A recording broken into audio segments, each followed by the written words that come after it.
সুকান্ত মজুমদার বলছেন বিজেপি নাকি আবার ধর্ণা টর্ণা কি সব দেবে শুনলাম।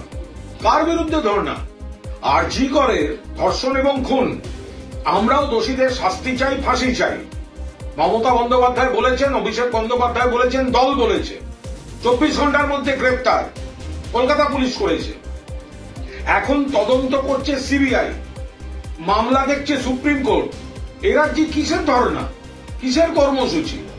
যা মিছিল শুরু হবে সেগুলো তো শেষ হওয়া উচিত সিজিও কমপ্লেক্সের সিবিআই অফিসে গিয়ে। তাদের কাজ এখন জাস্টিস ডেলিভার করবার।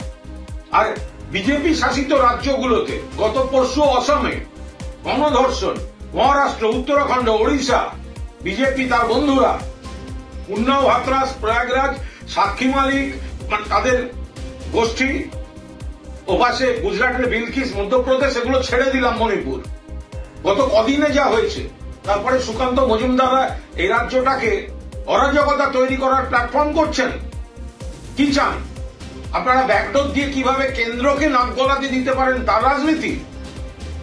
আপনাদের দায়িত্ব সিবিআই কে দিয়ে ফয়সালা করা, সেটা থেকে নজর ঘোরাতে আপনারা এই ধরনের কাজ করছেন। আমরা পরিষ্কার বলে দিচ্ছি, যদি দাবি হয় জাস্টিস ফর আরজি কর, তোমার আমার একই স্বর। যদি দাবি হয় রিজাইন মমতা, তাহলে ময়দানে সুকান্ত বাবু বুঝে নেবে জনতা। আমাদের ভিডিও ভালো লাগলে লাইক এবং শেয়ার করুন। কমেন্ট সেকশনে গিয়ে জানান আপনাদের মতামত। আরো ভিডিও পেতে আমাদের চ্যানেল সাবস্ক্রাইব করুন এবং প্রতি মুহূর্তে খবরের আপডেট পেতে প্রেস করুন বেল আইকন।